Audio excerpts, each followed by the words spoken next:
Guys, what's up? It's Castle Harmony here. How are you guys doing today? And in today's video, we are looking at the Godly Eye of Cthulhu. Now, it's not the boss. It's the yo-yo.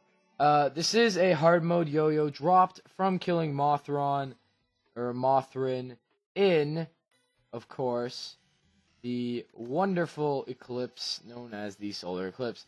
Now, it's a pretty good yo-yo in all honesty. I don't have a yo-yo setup, so I'm just going to be using the melee setup. And the best prefix is Godly, and it does do a lot of damage per hit, dealing 184 with a 30% chance. So every 1 in 3 hits is going to be a critical hit chance.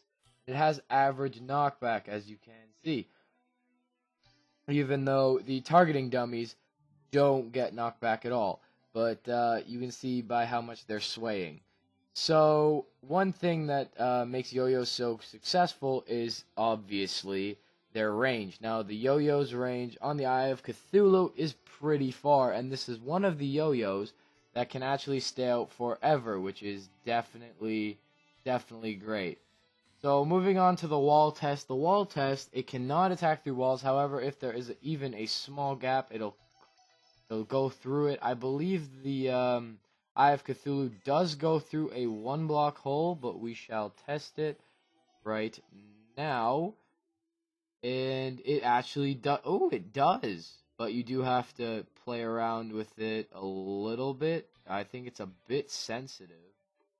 But, yeah, it definitely will go through a 1-block hole if you are just... I guess some yo-yos can glitch through walls. If you want constant accuracy test, if you make a 2-block hole, it will in fact go through the 2-block hole. Onto the penetration test, it can only hit 1 enemy, occasionally hitting 2. It will not hit the 3rd, but because it is a yo-yo and you can control exactly where it goes, it can in fact actually hit all 3 given the right accuracy. Now, one of the biggest things that I would use this yo-yo for, and a pro for this yo-yo, is it is infinite. You can have it out for as long as you'd like without, making it come back to you and you having to re-hit the trigger button. A con to this yo-yo is that it is, how do I explain this? It is not one of my favorite yo-yos. My favorite yo-yo obviously is the Terrarian, which is dropped by the Moon Lord.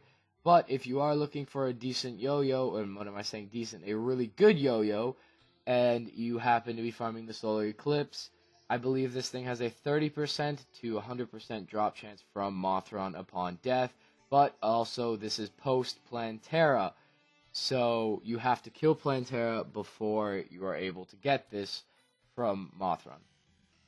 Con that I can just notice off the bat is, while it is very good for dealing with obviously normal infantry from afar and from safe distances, for instance, if we were behind cover, we can go all the way around and hit him, and we can in fact go all the way around and hit these 3 targeting dummies, even able to attack pretty much anywhere on the screen.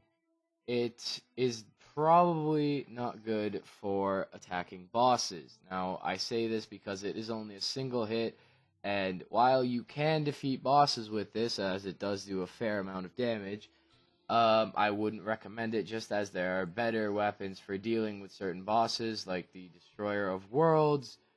It's good to deal with it with the Solar Eruption if you have one, if you're farming late game for souls.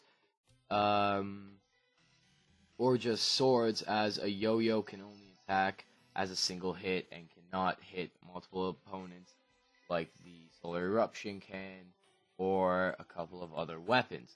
So that's going to be it for this video. It is a pretty good weapon, and I do recommend it if you're looking for a pretty good yo-yo and you are not quite able to kill the Moon Lord yet. However, once you are able to kill the Moon Lord, you should probably be using the Terrarian, as it does do a lot more, which we will get into later on in the weapon guides. So I'll talk to you guys in the next episode, and I'll talk to you guys later.